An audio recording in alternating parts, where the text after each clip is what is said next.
Selamat pagi pemirsa, kembali berjumpa dalam Bedah Editorial Media Indonesia edisi hari ini, Jumat 13 Maret 2015 bersama saya Leonard Samosir. Sepanjang acara ini kami mengundang Anda untuk memberikan komentar dan opini tentang topik pagi ini. Anda bisa menghubungi kami melalui telepon di 02158322 atau mengirimkan SMS ke 0811140772. Dan pagi ini telah hadir untuk membedah topik anggota Dewan Redaksi Media Group, Suryo Pratomo. Mas Tommy, selamat pagi. Pagi, Leo. Kita pagi ini bicara soal rupiah yang terhadap dolar Amerika sekarang sudah 13.000. Ya, karena dolarnya yang powerful pada semua mata uang, yang menjadi masalah rupiahnya yang bergejolak dalam waktu yang begitu pendek, dalam 4 bulan ini sudah terdepresiasi sampai 5%. Nah, sekarang pertanyaannya apa yang harus dilakukan supaya kemudian tidak menimbulkan kepanikan. Baik, kita akan bicarakan itu nanti Mas Tommy, dan pemirsa Anda juga bisa mengunjungi alamat Facebook Bedah Editorial di web Harian Umum Media Indonesia dan Twitter @mi.com atau @bincangpagi. Sebelumnya mari kita saksikan terlebih dahulu tayangan editorial yang hari ini mengambil topik meredam gejolak rupiah. Selamat menyaksikan.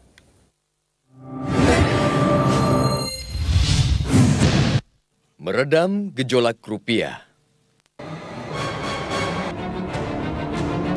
Membuat masyarakat tenang menghadapi gejolak apapun merupakan tugas pemerintah. Pun mengingatkan masyarakat tidak gampang panik setiap kali terjadi guncangan di sektor manapun merupakan kewajiban pemerintah. Tidak terkecuali sekarang ketika mata uang rupiah terus terkoyak menghadapi kuatnya hegemoni dolar Amerika Serikat dalam beberapa pekan terakhir. Bahkan Rabu, 11 Maret, nilai tukar rupiah menembus level 13.000 terhadap dolar AS yang merupakan posisi terlemah rupiah sejak krisis ekonomi 1998. Kondisi tersebut membuat sebagian orang mengait-ngaitkan, bahkan membanding-bandingkan kondisi saat ini dengan kondisi 17 tahun silam. Pemerintah dan Bank Indonesia pun langsung merespon itu dengan pernyataan-pernyataan bernada optimistis untuk meredam keresahan, sekaligus membuat adem situasi. Penjelasan itu ialah bahwa keterpurukan rupiah kali ini bukan kesalahan fundamental ekonomi domestik, melainkan semata-mata karena kian cemerlangnya ekonomi AS yang akhirnya membuat posisi dolar AS sangat kuat. Itu dibuktikan dengan tren pelemahan nilai tukar mata uang sejumlah negara terhadap dolar AS yang hampir senada di kawasan regional, bahkan global, kecuali Swiss dan Filipina pada saat bersamaan. Dengan melempar bukti tersebut, sekali lagi, pemerintah ingin menunjukkan bahwa fundamental ekonomi Indonesia sebetulnya dalam kondisi oke dan bukan merupakan penyebab jatuhnya rupiah. Pergerakan rupiah juga masih dalam batas yang dapat diterima, kata Gubernur BI Agus Martowardoyo. Namun, apapun penyebab dan pemicunya, pelemahan rupiah yang berkepanjangan tetaplah tidak menggembirakan. Menganggap bahwa ekonomi global merupakan satu-satunya penyebab guncangan pasar, sambil terus meyakini bahwa fundamental ekonomi kita kuat, juga jelas bukan pikiran yang bijak. Pemerintah sekarang mestinya belajar dari pengalaman terdahulu ketika rupiah mulai terhuyung-huyung pada pertengahan 1997. Pemerintah saat itu juga masih gemar mengobral keyakinan bahwa fundamental ekonomi Indonesia cukup kuat dan siap menghadapi krisis. Pada akhirnya kita tahu, tak lama setelah itu ekonomi Indonesia terperosok ke jurang terdalam selama bertahun-tahun. Memang tak elok, sekaligus tak adil bila kita membandingkan secara langsung kondisi sekarang dengan situasi pada krisis 1998.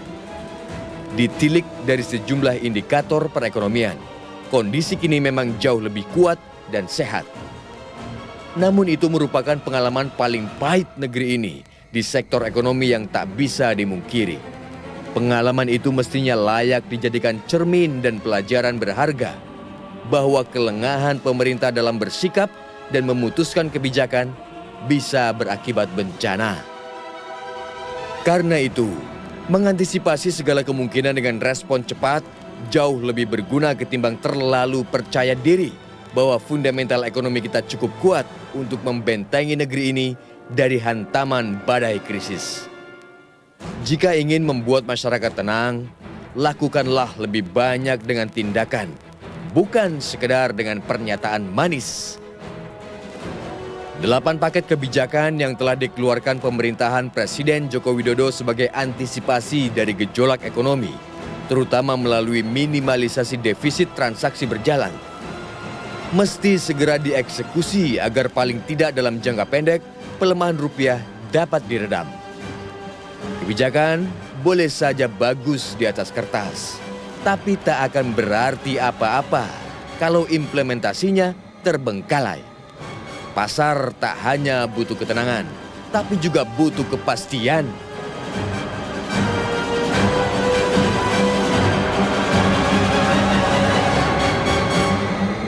Ya pemirsa, kami terus menantikan telepon Anda di 021583022 dan SMS di 08111407772. Sesaat lagi kami akan kembali untuk membedah topik pagi ini. Untuk itu tetaplah bersama kami.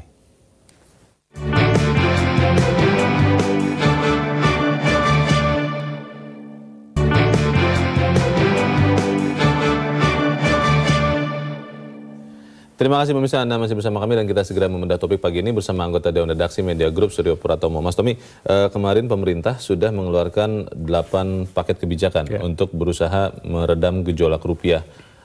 Kita memang belum melihat karena dampaknya karena memang mungkin membutuhkan waktu. Apa yang ingin disampaikan Media Group dengan mengangkat topik ini pagi ini, Mas? Ya sebetulnya pelemahan yang terlalu cepat ini sebetulnya menimbulkan ya dalam tanda petik kekagetan pada masyarakat, dan itu sesuatu yang wajar. Ada pengusaha yang kreditnya jatuh tempo $300 juta, kemarin masih dia hitung 3 triliun, tiba-tiba sekarang sudah hampir 3,9 triliun. Kan tiba-tiba naik 1 triliun itu bagi pengusaha menjadi masalah. Yang kedua adalah dengan kondisi yang seperti ini, maka orang menjadi susah untuk melakukan penghitungan. Ini sebetulnya kita mau terus apa tidak, ya kan? Ini yang kemudian menimbulkan kontraksi yang luar biasa pada kondisi besar, suasananya yang akibatnya adalah membuat rupiah itu semakin melemah. Kalau kita lihat dengan angka 13.200 sekarang ini, apakah ini sebetulnya tidak under value? Sangat under value. Seharusnya nilainya bukan segini? Bukan seperti itu, mungkin hanya 11.500 sampai 12.000. Tapi kemudian ketika ada 13.000, berarti ini bukan faktor karena faktor ekonomi. Lalu faktor apa? Ini yang dikhawatirkan orang dan diingatkan orang seperti Riza Ramli, ini adalah sebetulnya bentuk ketidakpercayaan pada pemerintah. Ini yang seharusnya menjadi kesadaran dari Presiden Jokowi, ya kan? Mengapa baru 4 bulan, baru 5 bulan, tiba-tiba orang menjadi tidak percaya? Ada apa? Arah kebijakan apa yang membuat orang kemudian tiba-tiba berubah? Orang yang mengatakan sebagai harapan baru, ya kan, cover story dari Time yang begitu luar biasa, New Hope, ya kan, tiba-tiba kok sekarang kemana harapan itu? Nah kalau kita lihat dalam periode 5 bulan ini, memang kan tidak fokus kepada arah pembangunan ini, ya kan? Apa sih sebetulnya akan kita lakukan dalam 5 tahun ke depan? Ya kan, bentuk ekonomi apa yang akan dicapai dalam 5 tahun ke depan? Akan tumbuh dengan 7%, tapi dari mana itu basisnya? Bagaimana melakukannya? Di mana posisi kita ke sana? Komunikasi kurang mungkin, Mas? Komunikasi kurang dan juga sebetulnya direction yang tidak jelas. Inilah yang kemarin diingatkan oleh orang, ya kan, sebetulnya kalau persoalan yang dihadapi sekarang ini, persoalan tapering off, ya kan, soalan defisit transaksi berjalan, ini kan persoalan yang sejak tahun 2012 sudah terjadi. Kalau kemudian ketika Presiden Jokowi ingin maju sebagai calon presiden, kan sudah tahu masalah ini. Tim di belakangnya Pak Jokowi sudah tahu bahwa defisit transaksi berjalan ini adalah sebuah masalah yang harus diselesaikan. Bom waktu. Yang ditanya orang itu kan, lalu apa yang akan dilakukan? Kembali lagi di awal ketika pemerintah ini terbentuk, orang begitu antusias, orang memberikan mendukungan, kalangan dunia usaha bersiap untuk melakukan investasi, ada kebijakan satu pintu yang dilakukan oleh Presiden. Ini kan sesuatu yang baik. Tapi kemana lalu semua itu? Ya. Nah, ini yang sebetulnya Leo yang seharusnya menjadi bahan refleksi pada pemerintah apa sebetulnya yang terjadi. Yang selalu diingatkan, berulang kali kita sampaikan di sini, di mana-mana di sebuah negara yang membangun demokrasinya, ketika terjadi pemilihan umum, memang semua orang berbicara mengenai politik. Tapi begitu pemerintahan terbentuk, begitu presiden terpilih, maka periode yang harus dilalui itu adalah periode membangun. Semua konsentrasi kembalikan kepada pekerjaan ekonomi. Pertanyaannya adalah, apakah dalam 5 bulan terakhir ini kita berkonsentrasi pada pembangunan ekonomi? Sebagian. Energi kita habis untuk persoalan-persoalan di luar ekonomi. Ramai-ramai. Ya kan? Para cendekiawan juga turun ramai-ramai ke jalan. Setiap hari berteriak. Selalu diingatkan, membangun negara ini tidak cukup hanya dengan menggunakan mulut. Membangun negara ini harus menggunakan pikiran dan harus menggunakan tangan. Ini sebetulnya yang ingin diingatkan oleh media Indonesia. Baik, Mas Tommy, kita ingin mendengarkan juga opini anggota masyarakat. Mas, saat ini kita sudah terhubung dengan pemirsa Metro TV di Palembang, Sumatera Selatan. Ada Pak Umar. Pak Umar, selamat pagi. Selamat pagi, Bung Leonard. Ya, Pak Umar. Selamat pagi, Bung Suryo. Pagi, Pak. Selamat pagi. Bagaimana Pak Umar, menurut Anda, Pak? Apakah memang gejolak rupiah ini masih dalam level yang masih aman, kemudian pemerintah sudah mengambil langkah yang tepat untuk mengendalikan gejolak rupiah, atau apa pendapat Anda, Pak? Iya, bagaimana Bung Leonard? Nilai rupiah kita ini sudah, ya, bagaimana Bung Leonard, Bung Suryo? Nilai rupiah kita ini sudah anjlok. Kita disuruh tenang saja. Jadi rakyat itu sudah jenuh sesungguhnya. Mereka sudah frustasi, harus berbuat apa? Jadi ada beberapa catatan dari saya. Jadi pialang dolar ini sudah gelisah dengan kebijakan pemerintahan sekarang yang nggak jelas. Soal ekonomi tidak diurus, bahkan sekarang cenderung terjadi konflik elit parpol. Jadi pialang-pialang dolar ini cari aman. Bagaimana mengamankan diri? Ya beli dolar. Kemudian yang kedua, kebijakan pemerintahan sekarang ini kan sudah konsepnya pro rakyat. Mestinya jangan dihibur melulu, tenang, fundamental ekonomi masih aman. Padahal nilai tukarnya sudah jelas jatuh. Jadi siapa sesungguhnya yang selama ini ribut ketika dolar naik? Berarti sudah bisa terjawab. Kemudian yang ketiga, konflik antar elit parpol ini harus dihentikan. Konflik eksekutif legislatif harus dihentikan. Karena semuanya itu menjadi sumber rasa takutnya para pengusaha, rasa takutnya pialang dolar. Karena situasi yang tidak jelas. Membuat mereka gamang begitu ya, Pak Umar ya? Iya, rakyat sudah frustasi nih, Bung Suryo. Nggak bisa ngomong apa-apa, kita sudah nyerah. Jadi jangan sampai rakyat ini nanti mati kelaparan seperti kawan-kawan yang mati di hutan. Karena apa? Karena mereka sudah tidak bisa dapat makan lagi. Itu suku anak dalam itu. Akhirnya nanti orang-orang kota juga mati kelaparan. Jangan sampai, Pak. Terus naik. Rupiah terus jatuh. Kalau Anda melihat kemarin pemerintah sudah mengambil 8 kebijakan, Pak Umar, untuk mencoba meredam gejolak rupiah. Sudah cukup atau bagaimana menurut Anda? Sekarang presiden kita disibukkan oleh hubungan antar negara dengan kasus hukuman mati. Jadi kapan akan berpikir ekonomi? Jadi yang dipikir adalah politik dalam negeri, politik hubungan antar negara. Jadi akhirnya presiden ini sibuk, tidak bisa ngurus tentang persoalan perekonomian. Jadi 8 kebijakan kemarin hanya omong kosong. Hanya pernyataan mulut, tertulis saja. Realisasinya di bawah mengalami hal yang sangat kami tunggu. Baik, kita tunggu sama-sama berarti eksekusi dari kebijakan itu ya. Sekalipun harus dengan frustasi ya, sebelum depresi ya. Jangan Pak Umar, jangan depresi, tetap berpengharapan. Terima kasih Pak Umar dari Palembang, Sumatera Selatan. Selamat pagi. Di belakang Pak Umar ada penelpon berikut dari Riau. Halo, selamat pagi. Halo. Halo, selamat pagi. Selamat pagi. Metro Pagi. Dengan Pak siapa, Pak? Maaf. Dengan Pak Tan Sabri. Tan Sabri. Di Dumai, Riau. Baik. Pak Tan Sabri, menurut Anda bagaimana Pak dengan rupiah ini, Pak? Yang pertama saya mengucapkan ini salam kehancuran, salam 13.000. 1 US sama dengan 13.200. Berarti kita sudah diambang penjajahan ekonomi. Artinya kebijakan pemerintah pada saat ini sudah diintervensi oleh dunia asing. Artinya dengan kalau kita melihat dari sektor-sektor lain, bahwasanya kita ini sudah menegakkan kedaulatan hukum, kedaulatan ekonomi. Sementara dengan kedaulatan ekonomi ini kita dihajar ramai-ramai. Karena yang kita hajar ini di dalam sektor lain, kita hajar itu Prancis, kita hajar ini Australia, ini juga dampak dari ekonomi kita juga. Masa Karena seperti itu, mereka Pak? Pak Tan Sabri? Negara Pak Tan yang Sabri? memberikan jasa kepada kita. Pak Tan Sabri? Pak Tan Sabri? Ya. Anda melihat yang terjadi sekarang ini rupiah yang melemah atau memang dolar yang menguat, Pak? Oh, sekarang kalau kita melihat dari sekarang ini kita nih karena kita ketergantungan impor, kita ini dihajar. Ketergantungan Karena impor. Kita ini melemah bukan menguat. Karena kalau kita melihat dari para sektor lain, mereka ini orang-orang luar akan beruyun-uyun datang ke Indonesia karena mereka dengan membawa hanya dengan 1.000 US, mereka sudah enak-enak kan tidur di Indonesia. Mereka enak-enak akan tinggal di Indonesia. Yeah. Ini dampak yang dia rasakan. Kalau sana kita seluruh rakyat sudah 250 juta, ini kita masih ketergantungan dengan mereka-mereka yang menghajar kita ini tadi. Baik. Makanya pemerintah lihat itu yang menghajar kita ini, supaya apa yang dimaksud dengan kedaulatan hukum, kedaulatan ekonomi, kedaulatan laut dan segala macamnya ini juga kita ini masih di bawah telunjuk-telunjuk mereka. Kita belum mampu untuk menegakkan itu lagi. Bagaimana melepaskan diri dari ketergantungan impor dan pengaruh dari dunia luar ya Pak Tan Sabri ya?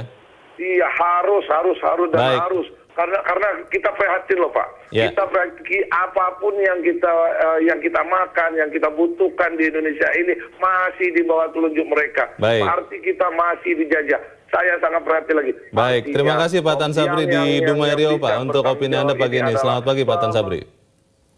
Pak Tan Sabri menelepon dari Dumai Riau, Mas Tommy, dan di belakangnya masih ada penelpon dari Jambi. Selamat pagi. Selamat pagi. Di Jambi dengan Pak Syahril ya Pak. Selamat pagi Pak. Ya, halo.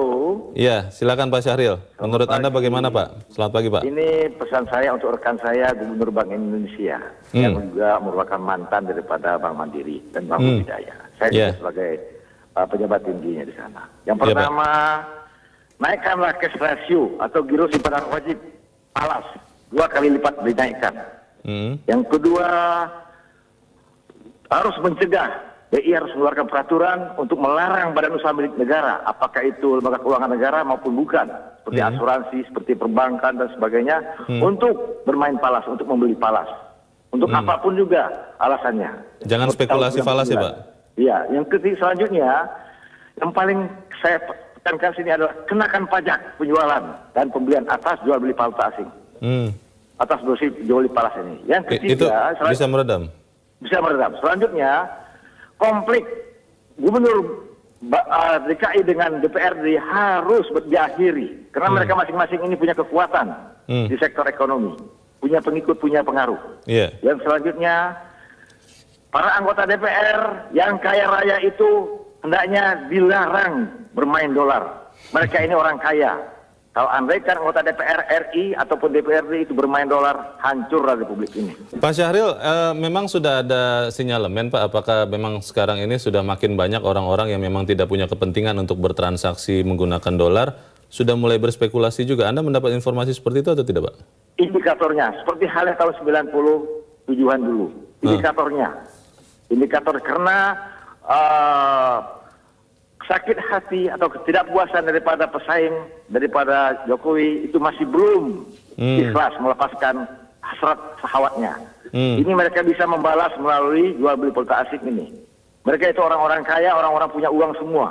Nah, ini yang harus diredam. Terus jual beli valuta asing harus diberlakukan secara syarat yang kuat, yang berat, yang ketat. Dan yang paling penting saya ingatkan sini, untuk membangun ekonomi ini agar supaya tingkat inflasi rendah dan suku bunga rendah, dana-dana yang berasal dari APBN, dana-dana yang berasal dari anggaran APBN itu tidak boleh ditempatkan dalam bentuk deposito. Deposito bunganya tinggi, akibatnya rate daripada pinjaman akan tinggi. Jadi dana-dana dari APBN itu harus disimpan dalam bentuk giro. Kalau pemerintah ini ingin menyelesaikan permasalahan ini, dia ingin membangun ekonomi ini. Dana-dana APBN itu jumlahnya ratusan triliun. Kalau ini ditempatkan dalam bentuk giro, dibangun oleh pemerintah maupun swasta, akibatnya cost of renewable fund-nya akan tinggi. Cost of fund-nya akan tinggi. Dan ekonomi kita akan tersendat-sendat. Dan inflasi akan tinggi. Baik. Dan ekonomi kita akan bangkrut ini. Ya. Ini pengalaman saya tahun 97-an dulu kalau saya ikut bagian Ya, dari Pak. hal ini. Program Baik. ini. Terima kasih. Pesan saya untuk Gubernur Bank Indonesia, ini Ya, Pak. saran saya sebagai sahabat Anda, Syahril Baik. Nafus dari Jambi. Terima kasih. Terima kasih Pak Syahril sudah memberikan banyak saran-saran yang konkret dari Jambi. Selamat pagi Pak. Ya Mas Tommy, ini ada Pak Umar di Palembang, Pak Tan Sabri di Dumai, dan Pak Syahril di Jambi. Ini kebetulan semuanya dari Sumatera ini, dan banyak sekali masukan-masukan dari mereka. Yang paling penting juga yang kalau kita tangkap benang merahnya, konflik-konflik politis. Apakah memang lokalan Jakarta, kemudian juga nasional, itu ternyata berpengaruh juga terhadap persepsi. Bagaimana Mas Tommy? Sudah pasti ya, Ya. bahwa persoalan politik itu sangat berpengaruh karena kita rasakan semua energi yang ada pada pemerintah Tersedot itu ke kan situ. habis untuk urusan itu. Iya. Ketika urusan KPK Polri 1 bulan, Iya. ya kan tiap Iya. hari menteri Iya. presiden hanya bicara persoalan itu. Sekarang ada persoalan lagi antara DPRD sama gubernur. Jadi pasti sangat berpengaruh. Tetapi intinya yang harus kita juga sama-sama sadari, masyarakat kita ini kan berubah, Leo. Ya kan? Kelas menengah kita kan tumbuh luar Bertambah, biasa. iya. Apa sih ukuran kelas menengah itu? Kebutuhannya kan jadi berbeda. Iya. Ya kan? Iya. Apa gadgetnya berubah, ya kan? Pola mau jalan-jalannya berubah. Iya, Orang pola yang kemarin konsumsi. cukup liburan ke Bali sekarang kan mau ke Singapura. Walaupun bagaimana Iya. dia Singapura itu tetap kan harus menggunakan devisa. Ini Iya. hal-hal yang menambah Tekanan terhadap rupiah. kepada rupiah karena memang orang membutuhkan itu. Nah ini yang seharusnya pemerintah sekali lagi kan tahu bahwa ini ada perubahan seperti ini, perubahan perilaku, perubahan konsumsi, ya kan. Tadi dikatakan oleh Pak Transabani bahwa kebutuhan impornya begitu tinggi. Kan semua persoalan defisit transaksi berjalan ketika kita petakan. Kita tahu masalah pertama adalah BBM. Ketika pemerintah kemudian menaikkan harga BBM, kan itu selesai satu persoalan. Tetapi apakah itu satu-satunya persoalan? Kan tidak. Tidak. Ya kan, mengenai barang modal, ya kan, impornya kan masih begitu tinggi. Sekarang kita mau melakukan membangun misalnya 35.000 megawatt. Apakah industri dalam negeri, industri dasar dalam negeri mampu menyiapkan? Kan tidak. Kita tetap harus impor dari Jepang, impor dari China. Nah, ke arah kebijakan industri kita 5 tahun ke depan seperti apa? Nah, ini yang dibutuhkan adalah kejelasan dari arah kebijakan yang akan kita tempuh. Dan kemudian jangan ada kebijakan-kebijakan yang mengagetkan.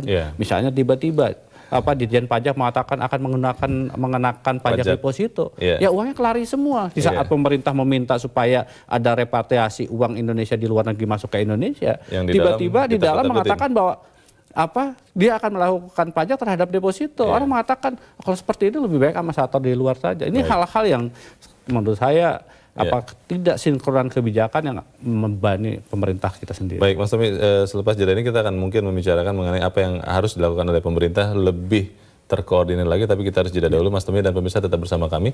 Beda editorial kami lanjutkan sesaat lagi.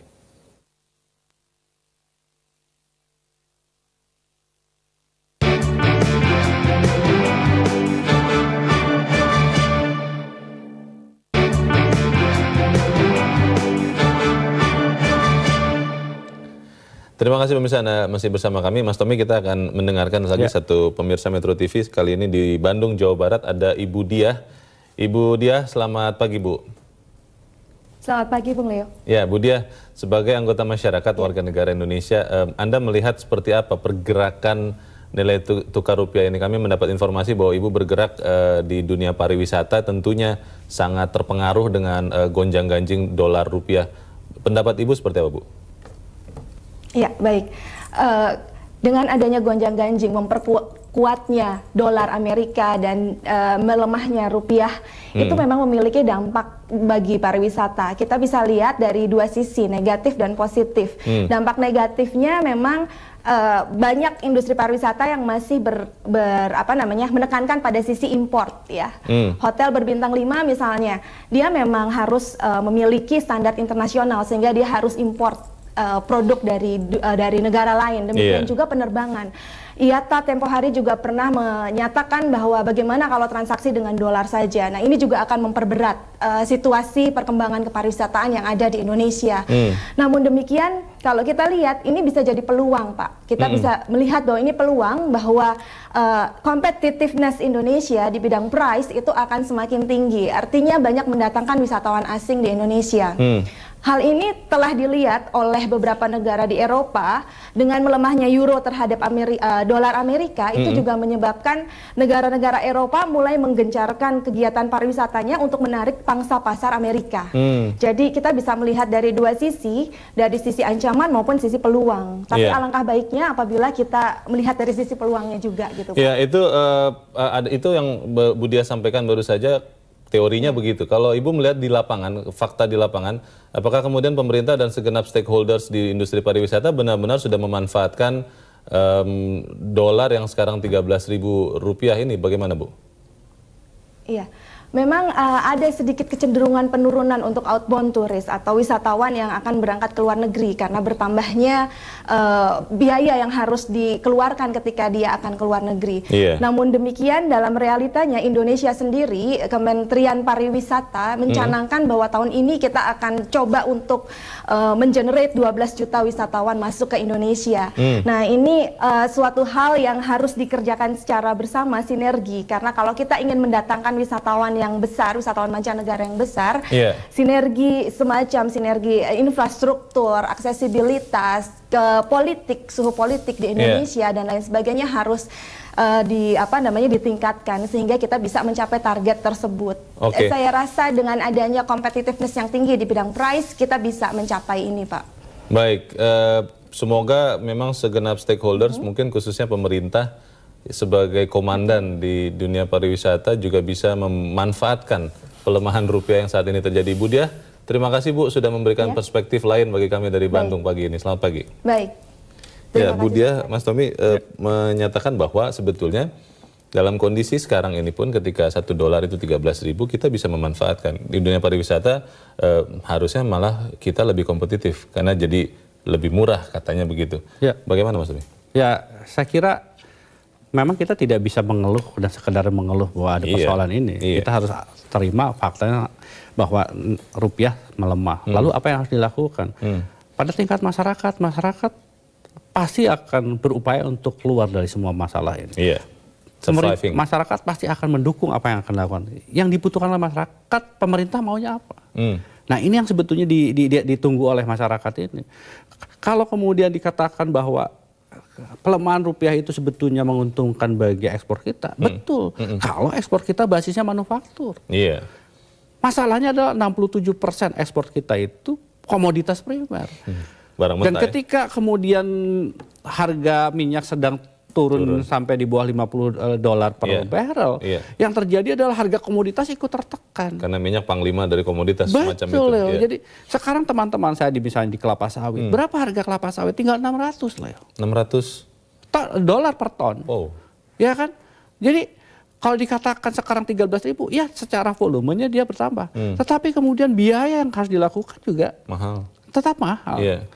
Nah, sekali lagi, untuk kebutuhan-kebutuhan kelas menengah Indonesia yang 45 juta dan naik kelas sekarang ini, apakah itu bisa dipenuhi dalam negeri? Kan tidak.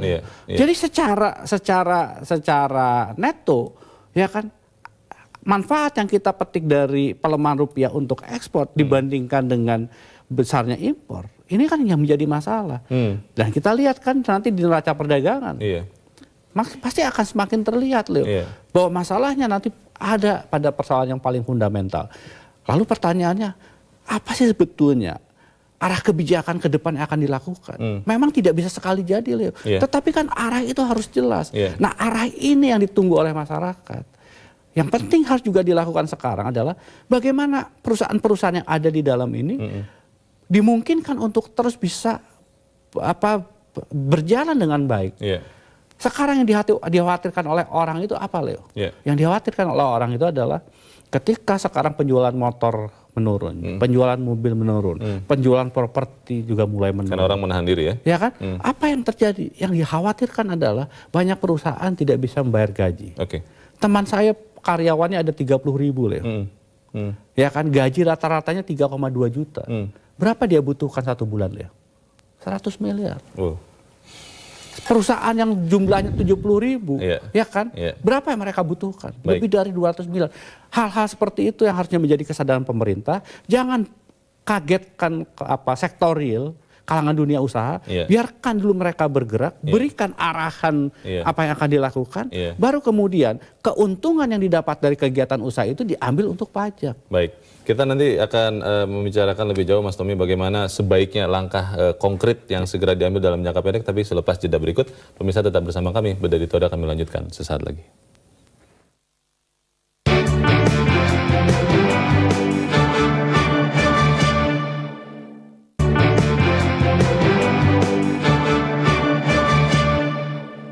Ya, pemirsa, terima kasih Anda masih bersama kami. Mas Tommy, kita di ujung pembicaraan kita ingin memberikan sumbangan yang positif kepada pemerintah. Langkah konkret dalam jangka pendek, yang sangat pendek, selain 8 kebijakan, apa yang bisa dilakukan pemerintah untuk meredam gejolak rupiah ini, Mas? Nomor satu, kita harus sadar, kita hidup di era yang berbeda. Kelas menengah kita tumbuh yang demanding, ya kan? Yang kedua, kita hidup di era yang ekonominya terbuka. Nah, dengan dua kondisi yang seperti ini loh, yang harus menjadi kesadaran dari pemerintah, bahwa peran pemerintah di dalam pertumbuhan ekonomi itu kan semakin kecil, di bawah 20%, mungkin sudah tinggal 15%. Artinya apa? Artinya menjadi pendorong pertumbuhan ekonomi kita adalah swasta. Headline media Indonesia hari ini, jaga kepercayaan pada investor. Jelas. Ya kan, investor itu mau tidak masuk Indonesia, sangat mau. Ketika ada pemerintahan baru, mereka antusias, mereka menjanjikan untuk investasi. Tetapi yang mereka butuhkan adalah infrastrukturnya yang memadai, listrik, jalan, pelabuhan. Termasuk hukum mungkin ya? Ya kan, kemudian persoalan hukum, ya kan, persoalan perizinan. Sekarang pertanyaannya, sudah belum hal-hal ini disiapkan oleh pemerintah? Ini pekerjaan rumah harus dikerjakan. Yang keempat yang harus dilakukan oleh pemerintah sekarang. Kemarin Pak Jokowi melakukan kampanye ayo kerja. Ayo kerja itu bukan cuma mengangkat celana dan masuk ke sawah, Leo. Ya kan, sekarang bukan zamannya simbolisasi seperti itu. Sekarang adalah betul-betul memungkinkan semua komponen bangsa ini bergerak dan untuk bekerja. Bisa atau tidak? Ya kan, bagaimana? Pidatonya Pak Jokowi di atas kapal pinisi di Sunda Kelapa itu apa sih? Ya kan, nelayan pergi ke laut. Pertanyaannya adalah, bisa tidak pemerintah memberikan fasilitas pada nelayan untuk bisa melaut? Tanpa harus merusak lingkungan. Ya kan, kalau cantrang tidak boleh, lalu apa pilihannya? Ada alternatif yang kan harus ada, diberikan jalan. Disitulah peran dari pemerintah. Katanya petani akan diminta untuk kembali ke sawah dan bekerja. Ya kan, sarana produksinya disiapkan tidak? Harganya menguntungkan atau tidak? Perubahan cuaca sudah dikasih tahu atau belum? Betul. Sekarang persoalan paling sederhana, harga beras. Ya kan, kemarin ada permainan mafia. Sudah kembali ke normal belum? Kan ternyata tidak juga. Yang lebih penting lagi, yang dalam aspek yang lebih besar, Leo. Apakah kita sekarang sudah pro pada kalangan dunia usaha? Yang tadi saya katakan, kalau pemerintah selalu menakut-nakuti akan ada pajak ini, akan ada pajak itu, lebih baik mereka, ya kan, bekerja di luar, ya kan, taruh perusahaannya di luar, simpan uangnya di luar. Mengapa? Karena sana lebih pasti. Mengapa Singapura itu menjadi lebih menarik? Bukan karena marketnya luar biasa, Leo, tetapi di sana kepastian hukumnya jelas, aturan mainnya jelas. Ini yang membuat orang ada kepastian. Ada pelemahan pada nilai tukarnya, ada, Leo. Tetapi semua bisa diperhitungkan. Terukur ya. Dan terukar. Semua perhitungannya basisnya ekonomi. Di Indonesia ekonominya sekian, non ekonominya sekian. Ya kan, bicara soal keamanan. Ya kan, ada begal, ada apa yang dilakukan pemerintah untuk menciptakan keamanan. Nah, karena itu sekarang kalau dikatakan apa yang harus dilakukan pemerintah, kerjakan apa yang menjadi tanggung jawab pemerintah. Berikan direction yang jelas, berikan rambu yang pasti.